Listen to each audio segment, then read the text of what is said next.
So, hello and welcome back to the next episode of my podcast, Dating Tips for Single Women. I'm your host, Antje Boyd, founder of FindTheOneElite.com. And today I have a very special, as a matter of fact, I have an international guest here with me from Ireland, Lorna Poole. Hi, Lorna. Hi, thank you. Thank you for having me here. Yay, I'm so excited to hear, how do Irish women think? So Yeah, great. I think cultures are pretty much the same when it comes to the root. That's so great. That will be such an aha moment for some of the women. So let me tell you a little bit about Lorna so you actually know, who is this magnificent woman. So are you always attracting the commitment folks, the emotionally unavailable, and the players? Raise your hand, right? So, I mean, who doesn't? If you're single, you probably do. Wondering how to get the excitement of a bad boy with the commitment and dedication of a long-term boyfriend? Lorna has walked your journey. She always jokes she made all the mistakes for you, right? She's like, she walked the path for you so you don't have to do it. Today, she's sharing with you how to get off the bad boy roller coaster of feeling hurt and disappointed by men to attracting the good guy with an edge. You know all the qualities of bad boy excitement, but with a quality guy you will want to keep and share your life with. Welcome, Lorna. Thank you. I'm great to be here. Yay, yay. And Lorna is really a renowned relationship expert. She just put on her own telesummit. So very, very magnificent work. So Lorna, tell us a little bit more. I'm sure the listener wants to know right now why you just said you walked the walk for us. So tell us, like, what happened to you? What kind of man did you attract? And how did you get to where you are today? It's an interesting story because when I was a kid growing up, and I have beautiful parents, by the way, my father was, controlling. He was kind of the boss of the house. My mom was a housewife. And I remember a very special moment where my mom was very upset. Dad was shouting at her. And I was about 11 years of age. And I said to my mom, why does she put up with this? And I remember her answer so clearly. And she said to me, all men are the same. And that's just the way it is. And I remember in my head thinking, I will never end up like you. Mm-hmm. So I fought what I grew up in for a long, long time. And what I would do is I was attracted to the guys that played with your head, that never committed, that just didn't care, but they were exciting. And I loved the high.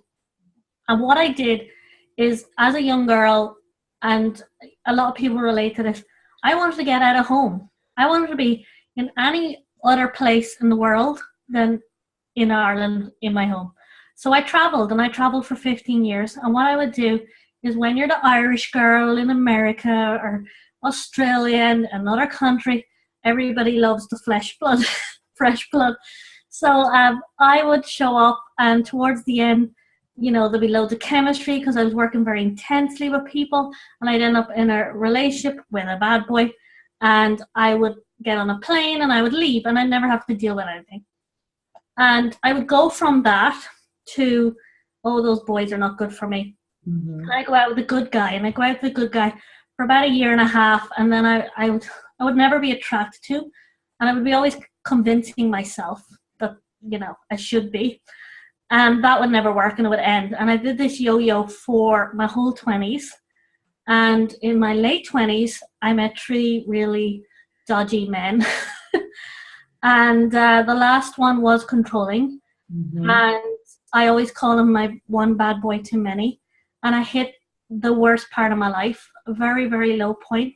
It looked like I was heading for depression, but I now know that was situational, and I didn't believe in it. So I looked for answers. And the bad boy thing came repulsive to me after that.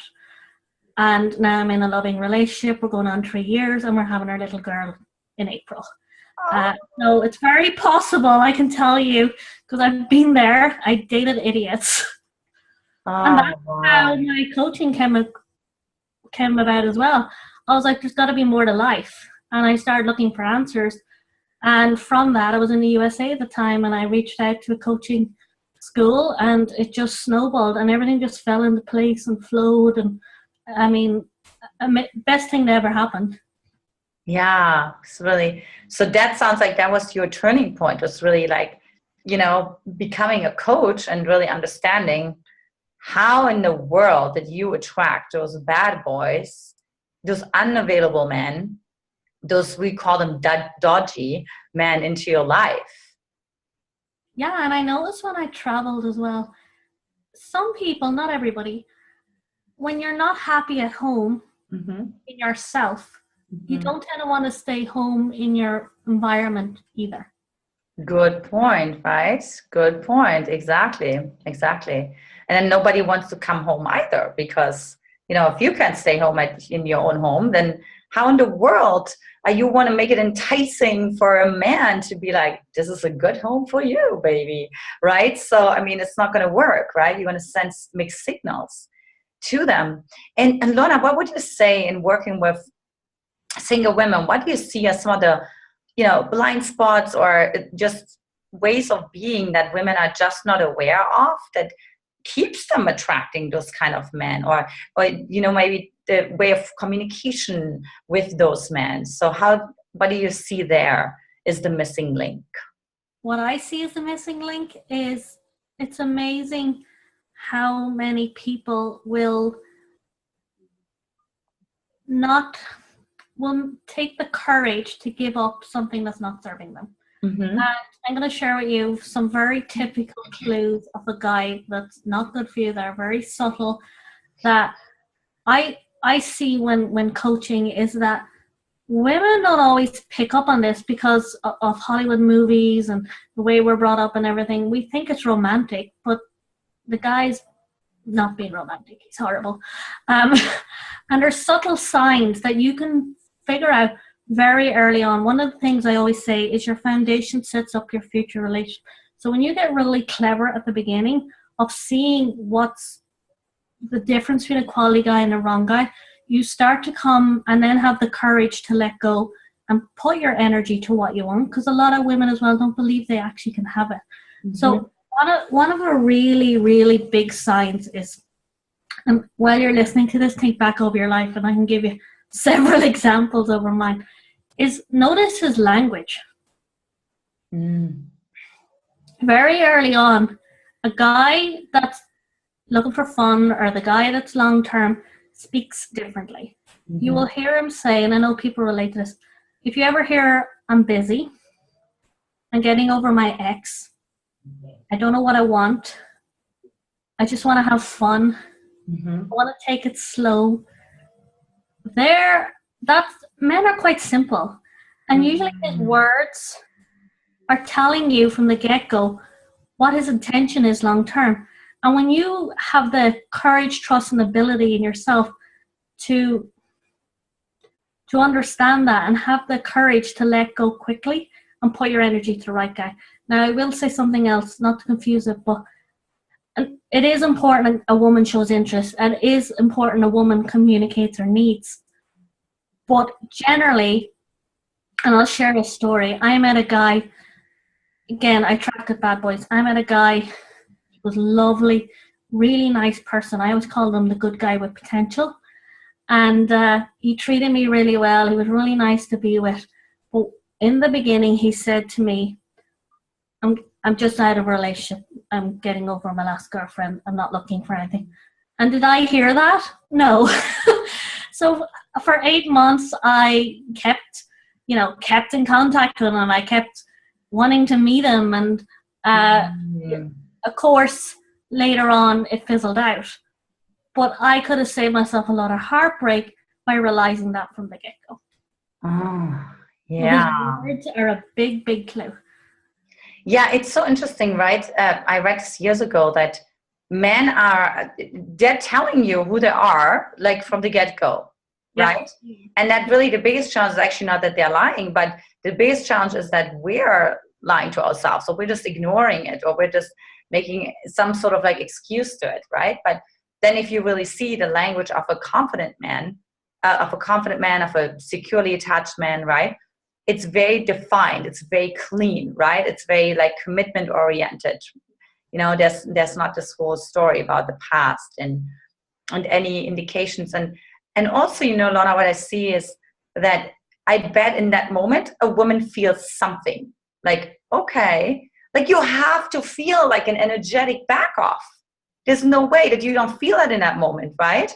And so just to trust that, there's like, girlfriend, there's something off, okay? And it might be just short term. Yeah, it might be just that he's not available for a few months, and it might be that he's just not available, period, right? But to be like, okay, and not just ignore it, right? Such a good point, Lorna. Yeah, and so obvious and so measurable, right? I always say the right guy doesn't leave you guessing. You might not know the outcome, but you tend to know by his actions and words where it's going. Mm-hmm. Another classic example, and I'll just explain this with the right guy doesn't keep you guessing, is a bad boy or a player is not consistent between the dates. Yes. Mm-hmm. He can show up on a date, he can say he loves you, he can say his future, he can say the holiday you're going on, he can be great in bed, he can say, be very affectionate, and then nothing. And again, your gut is wrenching in between those dates going, why hasn't he called me? Right. He said he likes me. Quality guys step up, they make you a priority, they make you feel safe, they consider your feelings. Right. And they want to win you over. Absolutely. Absolutely. And I so love that, right? Because, when we talk about the avoidant attachment style, there is this inconsistency of response where like, he just drops off the earth. And then 2 weeks later, he pops back up and he's like, oh, I was on a trip. Oh, really? And were you like in the Antarctic or something, right? Like you didn't have any cell reception. You couldn't even send a quick text message, right? So to really see, ladies, like don't allow them to tell you like, a fairy tale, right? I mean, yeah, fairy tale, but like not the right fairy tale, right? But just really see through that, right? Like 2 weeks is a long time. And to think like, is that okay? That like, even if I'm busy, and I hear this from women all the time, right? Like, so when I have a first date, like how long should I wait? And how long is it normal to wait, right? So what's your response to that, Lorna? Like when a woman comes to you and says like, I have my first date and, after how many days should I forget about it, or should I text, or so what's your whole take on that? Because that is so hard. I hear this all the time. So my take on that is mirror his actions. And I can't give myself the full credit for that. I did learn this from Evan Marcatz originally. But it's so on point. He says mirror his actions, because if a guy's into you, he's into you, and if a guy's not into you, he's not into you.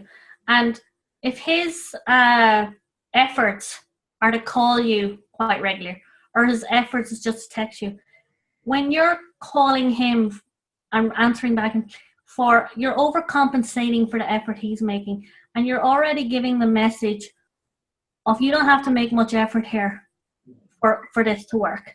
So it is about showing up as a confident, high valued woman. And what I mean by that is women get confused here about how much effort to make and not coming on too strong and all this. Get out of your head.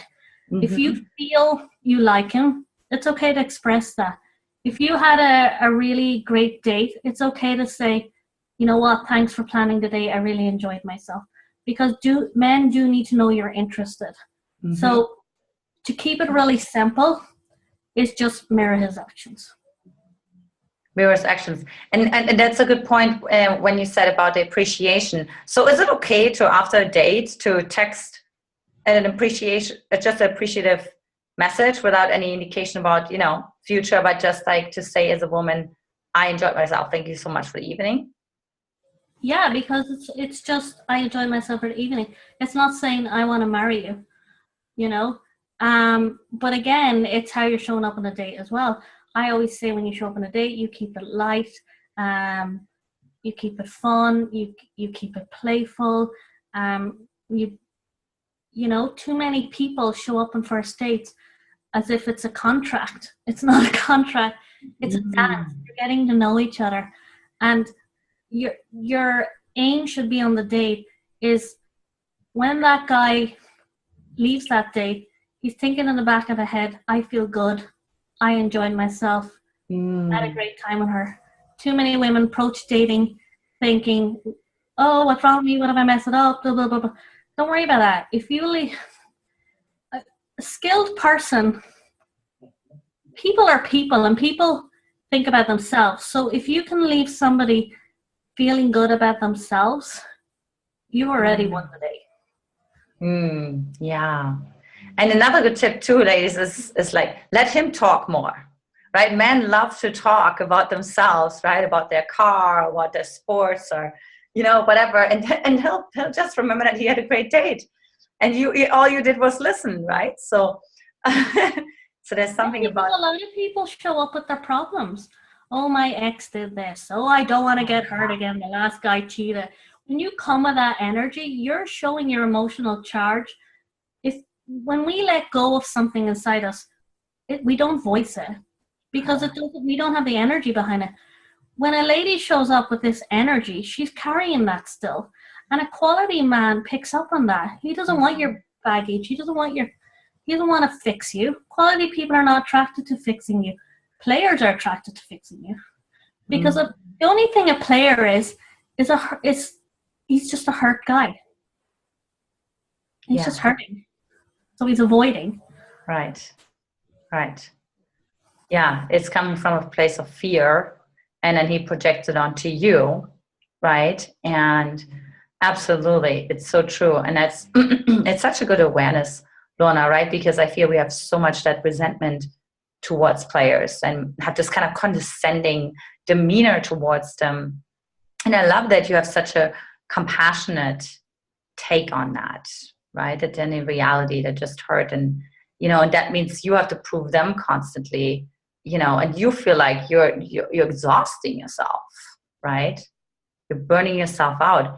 So what do you say is like some other tips that you would give single women, you know, who are constantly attracting those emotionally unavailable men, and you know, some are even about to like give it up and be like, you know what, it's just, I'm so done. It's like every week the same thing. I mean, we just posted on our Facebook, who loves online dating, right? And so many women were like, I'm so over it.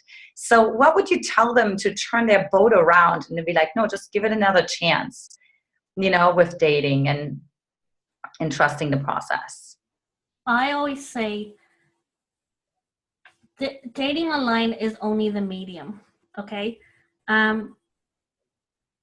You are the common denominator, and I know a lot of dating coaches say this, in your life. And the only thing you can change is you. And I always talk about this quality woman. And when you show up as a quality woman, when you show up with understanding what a man desires in a woman, you show up enjoying dates, you show up loving your life already, you show up confident, high value, having the ability to let go of the wrong guy, you become very attractive to others. So the power is always with you. And if you remember, dating, right? I know people struggle with love because people tend to struggle with, you know, either health or love or money or something, right? Everybody struggles with some area of their life usually, okay? Mm-hmm. Well, if you just focus on growing yourself, you'll always get there. So rather than taking that struggle energy to everything, there's so many resources out there now. And if you don't know it, I met my partner online. And how I did that is I learned the skills to attract a colleague online. I got my profile written professionally.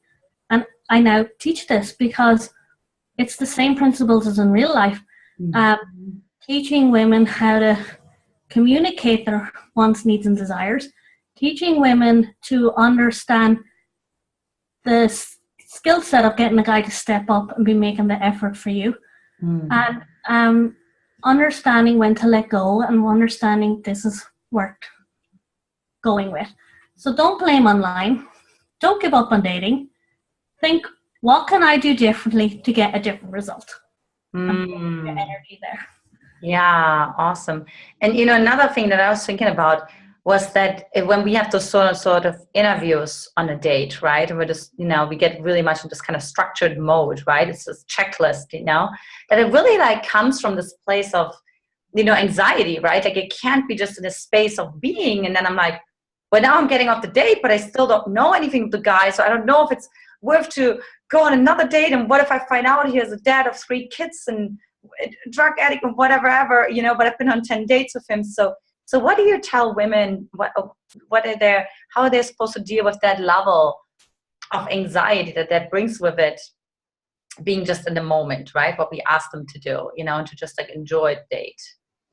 Anything worthwhile is going to be uncomfortable. It's part of the process. And I think in the self-help world, we're told to be positive, blah, blah, blah. Negative energy tells you you're off course. Negative energy tells you you're doing something different than you've done before, and that's okay. So be okay with yourself. And yes, you show up to the date present. The only thing you need to do on a date is create connection and make them feel good. And the way to create connection is actually quite easy. If you can hit somebody's spot of what they love in their life, everybody has something they love in their life.